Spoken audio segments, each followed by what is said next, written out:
Hello and welcome back to Sam's on Wrestling. I am Baby Sam and this is a man in his 30s doing the wand to mimic Candice Michelle. It's older Sam. Hi! This is our Power Rankings category. Go Daddy. Go Daddy. Thank you for that, Sam.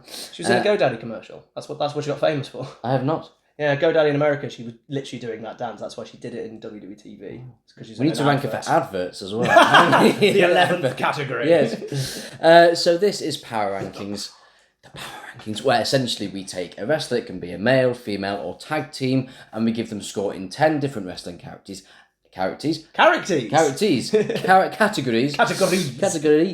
out of 10, which forms us each a score of 100 out of 100, and then we put those two together and it forms a whole score out of 200, and we rank them because we like to judge wrestlers who do something we could never ever do. Essentially, we're doing Candice Michelle. Yes. And before we get into I want to talk about one thing first, because there'll be no way I can bring this up in any of these 10. Because it's from a video game. My favourite Candice Michelle thing is actually, I believe it's in season mode on SmackDown vs. Raw 2006. And essentially her wand is genuinely magic. And I think there's two things that stick in my brain, because I haven't played it for a long time, is one, you have a match with her, and she's like unbeatable. It's like wrestling the Ultimate Warrior type thing. She just counters everything she beats. I played as Kurt Angle, and I was like, okay, I'm wrestling Candice Michelle, all right. And she couldn't do it. And then I think she also, with her wands, transforms you into somebody else. I think maybe even the Boogeyman is sticking in my mind. Please tell me if I'm wrong. So you wrestle. I'm Kurt Angle now as the Boogeyman. It is one of the most insane things, and I miss WWE games that do that. So my favourite Candice Michelle moment that I cannot rank is from SmackDown vs. Raw 2006. It makes you think how over it should have gotten if the wand was protected as much as it was in the video game. They didn't sell it whatsoever. Really underutilised that one. But thank you for that segue, Sam. I'm sure we all appreciate that one. And if you want more conversation about Candice Michelle and her wonderful GoDaddy advert, as well as her appearance in SmackDown vs. Raw, don't forget to like, share, and subscribe to Sam's on Wrestling. What a time to plug. We shall start with wrestling ability. What have you given Candice Michelle? Strong start. So wrestling ability, just what they do in ring. Truly the excellence of execution here. Giving her a 2. It's the sadness. Yeah, I watched the entirety of Candice's career, and she did improve because she won the women's championship. Sam, I know. And then I think she lost it. I think she broke a collarbone in the match. I think she fell off a turnbuckle or hit a turnbuckle and broke a collarbone, so literally just got pinned. So her reign didn't end particularly well either, which also shows botches and stuff. She improved, but she improved from like a 0 to a 2. And genuinely, that Divas era was just watching ladies who couldn't wrestle do the X Factor. Like, that's all they had. Pulling hair, the hair snap mare, a clothesline, the cartwheel flip into the corner, and that's about it. Yeah. What have you got? I've put a 3. Nothing really to add there, exact same reasons. Yeah. You think she's just... She's just, you notice the wand just adds that aura. You know what I mean? Hey, transforming someone to the Boogeyman is a fantastic move. It's a great wrestling move. So I think we've got to give he's a better... I thought you were going to say than Kurt Is he a better wrestler? Is the Boogeyman better than Candice Michelle? We'll find out when we do on the Power Rankings. And our next category, I think you're going to give Candice a higher score. This is somewhere that she really thrives. Storytelling. Candice Michelle. Evoking emotion. Making me really care about a match or care about a storyline.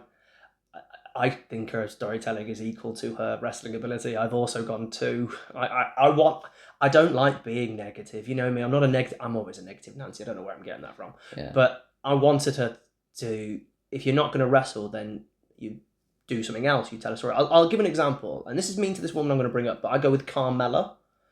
Carmella isn't the best wrestler. She's a million times better than Candice. I'm not saying they're the same wrestling ability. Not at all, right?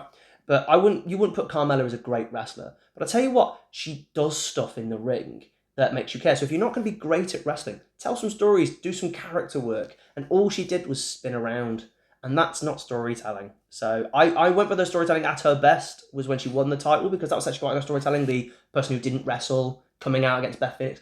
That's it. That's all I had. I've gone with the 2 as well, and once again, I have nothing to add whatsoever. She's more your era anyway. Yeah, but you've hit the nail on the head. Oh, it was 2006, Sam. I cannot tell you how bad that year was. Do you know what the average Dave Meltzer star rating was for each overall match? You took all matches and you added it all up in 2006. I like how you know this. 2. Wow. On average, it was a 2. That's how bad 2006 was. And I think Dave is wrong on most of his rankings and his ratings, but I can see that. Okay, so next of all, we're going to keep that in. His promo skills. Why is it? And every time we have to announce promo skills, one of us cannot do a promo. Cannot cut the promo. No. I remember Beth Phoenix's video. I couldn't do it. No, I remember it well. So promo skills. Sam, what have you got? Tough one again. She didn't really get much mic time. I think the only time she got mic time is when she was in the... what was the name of the group? Was it Vince's... Devils, like there were Charlie's Angels. So there was Tori Wilson, Victoria, and Candice. Poor Victoria, but heel Tori Wilson, Candice Michelle and Victoria. I just felt so sorry for Victoria. Anyway, she talked a little bit in that. She did a little bit of heel work. She kind of was annoying. She kind of did other. I've gone for 3. She was fine. But it's at the bottom of fine. We always say this. I've got 1, 2 is bad, 3, 4, 5, 6, 7 is your middle, and there's a range there, and then 8, 9, and 10 is your top. And I think she's bottom of fine. Yeah, I've gone with the 4. Bottom of fine. I've given it very little thought because how many Candice Michelle promos are there to sample? Really? Well, that's why you have to look at segments, aren't it? Yeah. When she's with the girls, because I don't think she ever really did much. No, and she's always been more of a character than a wrestler. But yeah, that's fair. Yeah. So now we are going to look at the look. Yes. Look at the look. Yes, and this is not just necessarily someone's physical appearance, it's also about just their overall presentation, their attire, their entrance attire as well. So Samuel, what have you gone with? So I've gone for 7. Okay. Because I think it's very hard to rate. I don't like rating people on their appearance because, it's personal preference. But in the Divas era, that's what they were based on. So first of all, Candice is beautiful lady, absolutely gorgeous, stunning, hence why she got the GoDaddy adverts and all that stuff. Her attire, though, for somebody who was this, the attires in the D era was actually quite a bit bland and boring, hence why we really enjoyed Beth Phoenix's thing. She kind of just wore this kind of one-piece bodysuit type thing, that's all it was, and then kind of, I think the sides were cut out. I think she did do bra and pants a little bit, but there was nothing. I think the most she ever had was a tiara and the wand. So for me, for look, actually, for someone who I thought they were trying to put over as this gorgeous woman and whatever, and that was her character, that she was kind of adultery, that was kind of her character, that they didn't actually add more to it, I thought. I've gone with an 8, pretty much similar reasons. Obviously, stunning gorgeous, woman. And you've got to factor that into account, but again, in terms of wrestling attire, there's not really much there. It's almost like a creative wrestler and you've just not really done anything with it. No, but you can't rank her down because they are in that era. It was all about being gorgeous, and she filled that role of being gorgeous. Part of the look is the company has to make them look good. So it's not just on Candice, it's how the company presents them. Compare it to Trish. Like, for example, Trish, who couldn't wrestle when she first came, there's the cowboy hat, there's the different types of bodysuits and stuff, and they built sort of different appearances or different looks around that for it to work. Lita, another great example, they did the thong thing, just an extra element if you're going to go down the hot route to kind of put over, if that's all they've got no wrestling ability, that's what you got to do. But yeah, gorgeous lady. So now we have the entrance. Now, Sam, I know how much you love a Candice Michelle entrance, so why have you gone with 11, Sam? I've gone with something that rhymes with 11. I've gone with 7. In this Divas era, we talked about Beth Phoenix having an entrance. I would say Candice is probably the only one who also had an entrance, actually. This weird spin thing is an entrance. The music is fun. I like Candice's music. It's regarded as one of the worst entrance musics of all time. But I thought it was so bad it was actually quite fun. I think you knew she was coming out. I think the spin is famous. And we talked about the Brett, this is famous and well known. I didn't like the fact he walked to the ring and that was it. There was more to it with Candice, so I'd give her a 7. I've gone with a 6. It is not a spectacular entrance by any stretch of the imagination, but it's memorable. Yeah, and that's the key to it. You've definitely remembered it quite vividly, so I've given it a 6. I got dizzy. So now we move on to the heel category. How were they as a villainous bad guy? Sam, what you got? Tough one, because she pretty much spent her entire career actually as a villain, as a heel. And you know what? For no storylines in the Divas era and all that stuff, I actually thought she was not a bad heel, actually, because she was annoying. And then when they did the group with Victoria and Tori, they were a decent-ish heel group. So to give it at her best in the Divas era, I've actually gone with a 6. I actually don't think she was that bad, actually. Very similar reasoning. I've gone with a 5. I could see that too. I don't think she was awful. If they did the same heel stuff now, it's like a 3, it's a 2. Yeah. But at their best, in the era they're in, it actually comes off okay. And you've got to think, what kind of story are they actually given? How much like work do they do on characters with these wrestlers, with the women? So, yeah. It was just all Finlay. Pretty much. Finlay doing it on his own, and he was working at this point, so I don't know how much Finlay actually worked with them as much as he could have done, because he was on the SmackDown brand, Candice was on Raw quite a lot, so I'm not sure about that, I'll have to check that out, but yeah, God bless you, Finlay. Oh, trooper. And now we move on to babyface. How were they as a babyface? Sam, what have you gone with? Do you know what? I actually have to do a bit of research and go back over, think about pay-per-views and stuff like that, because I genuinely was there going, was she ever a proper babyface? I was going to give her like a 0 or a 1, you know, when someone's never been that sort of thing. And then I went, oh, she actually won the title as a babyface, and that was actually quite a nice story, but that was kind of about it. So I've gone with 3, because she didn't do much as a babyface, and the only reason I think her babyface worked is because she was against Beth. And, you know, I think she beat Beth the title. Please let me know, because who cares? But no, she never did much as a babyface. But I believed in her because she's fighting from underneath, and I put that down to Beth rather than her. So, 3. I've gone with exactly the same 3. I feel like, was she from the Divas Search? If she is, she's not a top 10. She might have been eliminated beforehand, because my brain is telling me maybe one day I'll do an Educating Sam on the Diva Search. Yes, I'll educate you on the Diva Search, because I tell you what, Sam, you have no idea. The Diva Search. Don't. I think she might do. So, future Sam in editing, could you let us know? Was she in the Diva Search? It will say either yay or nay.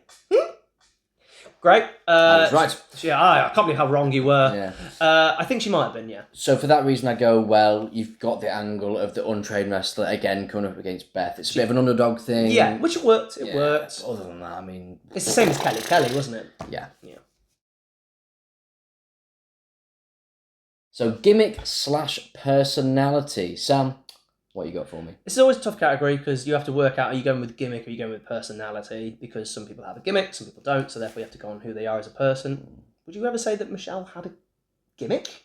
Other than being Candice Michelle. So I would have to go with personality. And what personality did she show outside of the heel work? But I thought that was mainly done by Tori. I thought Tori was doing a lot of the work there, and obviously Victoria was the heater.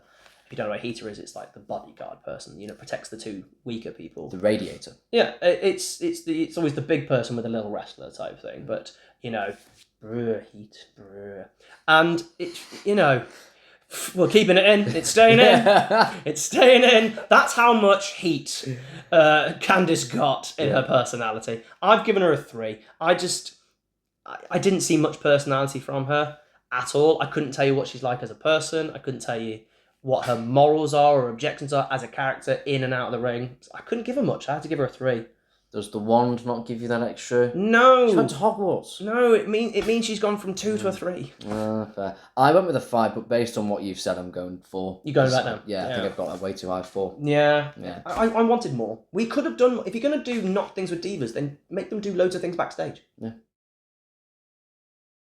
So next up, we have the over/draw category. Sam, what have you gone with this one? I think this is quite interesting, actually. Well, you can't go draw. She never brought in any money, so we have to go on over. And she wasn't over, but she wasn't not over. The crowd popped for her. They always cheered for her spin because, you know, men in 2006. So I've gone with a 4 because I don't think it's the bottom of, like, she got a pop. She was a well-known diva. I think how many divas just didn't make it at that time or stayed for a long period of time. And she was so, at least, liked by the audience that they gave her a women's championship run and got a pop from winning it. So there's that.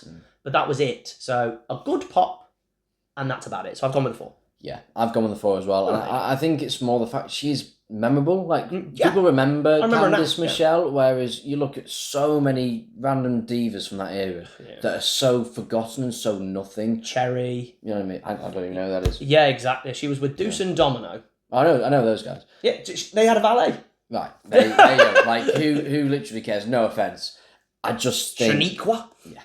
I think when Lydia. I've set him off. I really remember this era he loves his really obscure divas. Well. Yeah, I just think for a 2 or a 3, I think you've got to almost go away here at that point, whereas she did get a bit of a pop. She never got was go away welcome. here, No, you know what I mean? So 4. And now we move on to the finisher, i.e. Christian's finisher. What do you think of Christian's finisher, Sam? You always end with a finisher. Yeah. So, me and you always judge finish differently when it's a finisher that's been done. You base it on the finisher in general. I base on the finisher of the person, right? So, for example, if someone was the main person who did it, it's always a step down when someone else does it. Stone Cold Steve Austin's Stunner might be a 10. For Kevin Owens, it might be a 9. Because it's not unique. It's not, unless you've done a move that's been like 30 or 40 years. I know Stone Cold's a 20, but, quite famous. So, she did the Unprettier. Do you know the name of what Candice Michelle's finisher actually was? I should, and you know why? Because I didn't know what it was. So on the train here, I looked it up on YouTube and I watched it. You knew it was the Unprettier. So I would have seen it on the title, but I've looked at it and it's abhorrent, to be honest. It's called the Candy Rapper. Oh yeah, no, I saw it. You know what? Sam versus Sam. Naming finishers. That's a good name. If it's Candice's finish, it's a play on words, isn't it? Yeah. Yes. But here's the thing, right? I like the Unprettier as a finisher, or the Kill Switch, or whatever bloody name they want to give it. I think it's actually not an amazing finisher anyway. Can I just point out I'm not a fan of it? There's a reason Christian started doing things like the Spear, because the Unprettier is not great. Candice couldn't do it very well. She didn't lean back, so it doesn't look like she's kind of hit them in the back. Drops. Yeah, she just sits down. So I've actually gone that she's ruined an okay finisher, and I've given her a 3. Oh, really? Mm-hmm. She's ruined an okay finisher. I went with a 7 on the train because I like the Unprettier and you like Christian. Well, yeah, but it's for what I thought Candice Michelle's finisher was going to be. You picture that idea, but you don't know it. That's a lot better than I thought it would be. So I was thinking, like, you know what, a 7 because I didn't really hate watching it. So I've gone with a 7 for that reason. Yeah. All right, Sam. So that candy wraps up our power rankings. They don't pay me the money for no reason. You're not getting paid. No, I'm not. And that's for no reason either. So, the power rankings, when he comes back, he's just had a moment there to really just take in my level of humour. Great pun. It's a great pun. I really appreciate it. You're welcome, Sam. I've given Candice Michelle 40, which I think's more than generous.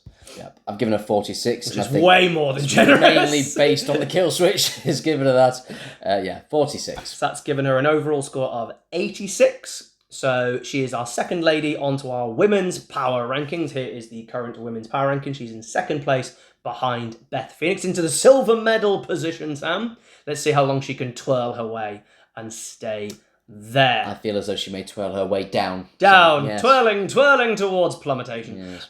Thank you for joining us on our recent episode of the Power Rankings. Okay. Please like and share and subscribe, and we will see you next time. Oh no, I'm the boogeyman!